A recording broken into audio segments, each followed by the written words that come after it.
Buenos días a todos, bienvenidos a este segundo encuentro o este segundo acto que se titula Pedagogías Temporales. ¿Sí? Su nombre hace alusión, al igual que nuestro grupo de extensión que conformamos en nuestro departamento, a pensar, sentir, componer aprendizajes vivos y comunitarios que habiten, ¿sí?, un espacio no solo intelectual, sino también corporal, ¿sí?, y afectivo, que piense en la educación, ¿sí?, específicamente a la educación como una narrativa de transformación o de transmutación, como compartíamos en el encuentro anterior, eh, que recupere o que restaure, sí, el valor de los afectos y de los cuerpos, y no únicamente el registro intelectual de la palabra o el registro más colonizado y normalizado. Su nombre, como decía, bueno, hace alusión a esta intención, y también una intención de poder entender, ¿sí?, el tiempo a partir de nuestras propias sensaciones, ¿sí? Sensaciones no solo que tienen que ver con nuestra mente, lo racional, sino también con todo el cuerpo, pese a este recorte, y con nuestros afectos, y que intenten transitar. Por eso esta provocación de hablar de orgía, intenten transitar o pensar con la sexualidad, ¿sí?, una sexualidad expandida y no únicamente ligada a los sentidos extractivistas del sexo, sino pensada y sentida a partir del placer extendido, ¿sí?, y interpretar entonces al tiempo, ¿sí?, a partir de nuestras propias provocaciones, ¿sí?, que vivimos con nuestros cuerpos, sexos, deseos, etcétera. Y temporales porque entiende que el tiempo, ¿sí?, actúa como una pedagogía para desnaturalizar, ¿sí? El tiempo actúa como una narrativa de convivencia entre unos y otros, que nos permite desnaturalizar o descentrar, ¿sí?, el realismo de lo dado. Para este segundo encuentro preparé un material didáctico como el anterior, con las mismas características que como se había comentado, con citas de autores, un gran esfuerzo de síntesis, en dibujos, relatos,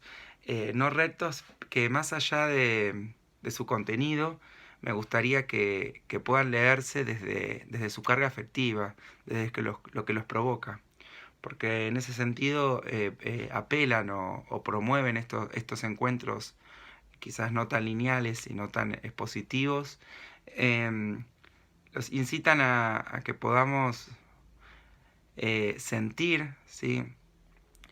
más allá de lo que el tiempo es, como decía, qué hacemos con el tiempo,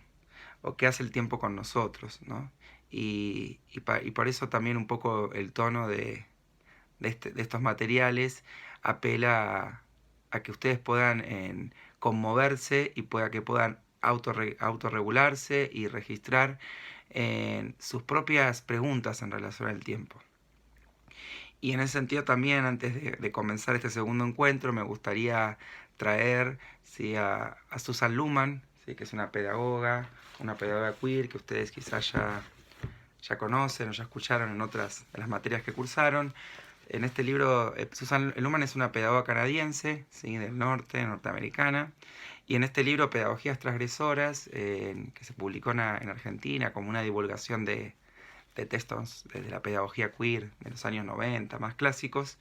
en este libro tiene una contribución que tradujeron acá en Argentina, en la cual Luhmann nos habla de la pedagogía como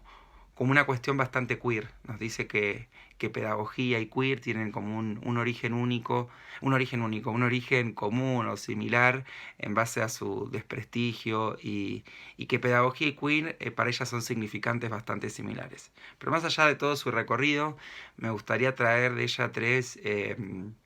preguntas que nos hace en relación a la posibilidad de afectarnos y a la posibilidad de pensar, entonces, sentir y comprender, como decía, una pedagogía no solamente en el registro intelectual, sino también en el registro interior del cuerpo y de nuestras maneras también de afectarnos. Y ahí Luhmann nos hace tres preguntas que me gustaría enunciarlas y suspenderlas también y dejarlas aquí. La primera de esas preguntas que nos hace Luhmann tiene que ver con si es posible, si podemos desplazar, ¿sí?, el interés por un conocimiento estable y empezar a pensar las maneras en las cuales nos afectamos a partir de ese conocimiento, ¿sí? O sea, si podemos desplazar esa intención de querer acumular y construir un conocimiento fijo y poder, en lugar de focalizarnos en ese conocimiento fijo, poder interpretar o prestar la atención a lo que nos produce el conocimiento, a lo que nos provoca el conocimiento a nosotros mismos. Y en ese sentido, para la pedagogía también nos trae este regalo que sería la intención de desplazar entonces el interés por las técnicas y los métodos hacia lo que nos provocan, ¿sí?, la pedagogía. Y como tercer interrogante, o articulado a ello, nos pregunta si es posible a nosotros, a nosotres, como maestros, como maestras, como maestres, si es posible que podamos aceptar que nuestros estudiantes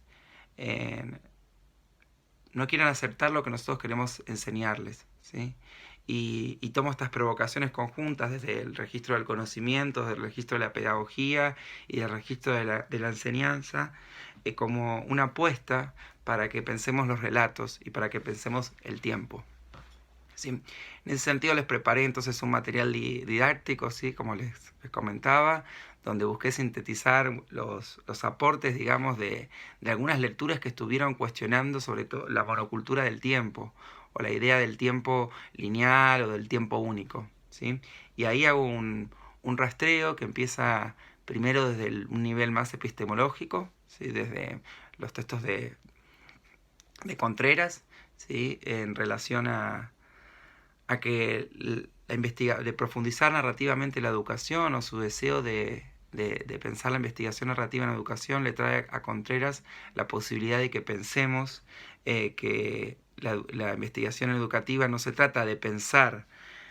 sobre los relatos, sino pensar con los relatos, ¿sí? Y en ese sentido nos da esta oportunidad de poder habitar las experiencias del pasado, no como ajenas, sino como propias, porque estaríamos pensando no sobre ellas, sino estaríamos pensando con ellas, junto a ellas, que es un ejercicio similar que la teoría queer específicamente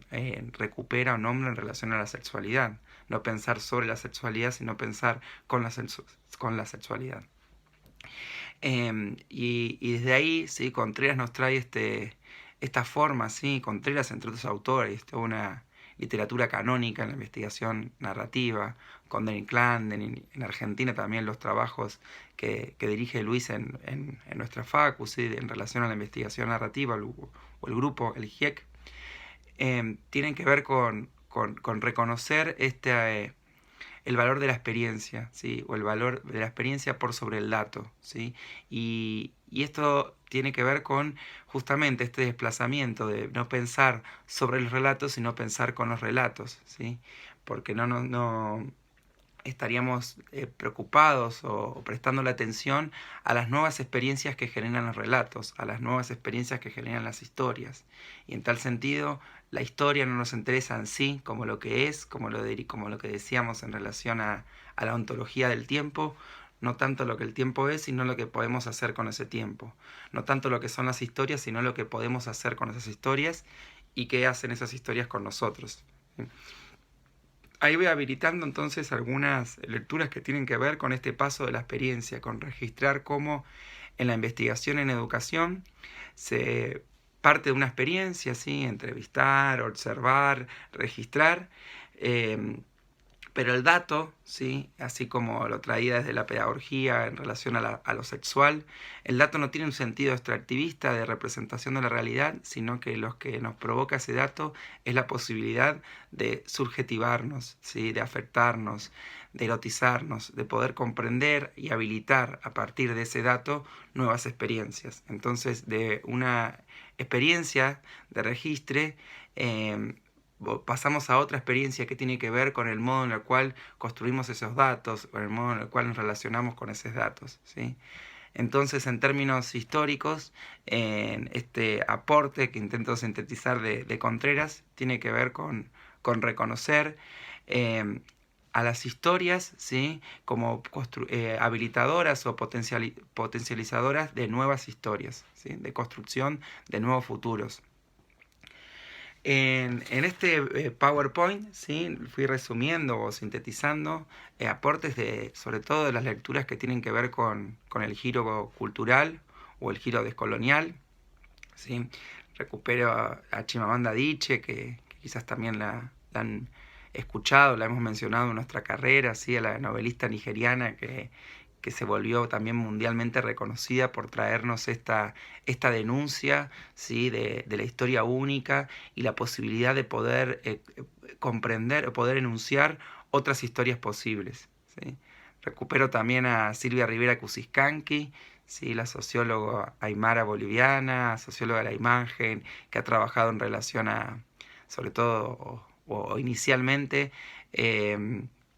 además de su militancia, ¿sí?, en la coca, en la Pachamama, ¿sí?, y toda su lucha de la causa indígena latinoamericana, Silvia Rivera Cusiscanqui, desde su taller de historia oral, ha permitido representar, ¿sí?, o posibilitar otras historias, ¿sí?, y más que si el subalterno puede hablar, como se ha preguntado Spivak, nos trae un relato que tiene que ver con que si el subalterno puede sentir, ¿sí? Y en ese sentido es muy interesante esa lectura que hace de los hilos de la historia que nos trae Silvia Rivera Cusiscanqui para poder comprender entonces cómo en otras cosmologías, ¿sí?, o no otras cosmologías, pero las cosmologías indígenas, sin estar reconocidos en ese paradigma de la diversidad y la otredad, tienen mucho para decirnos, ¿sí?, en relación a los grandes problemas también que habitamos como humanidad, ¿sí?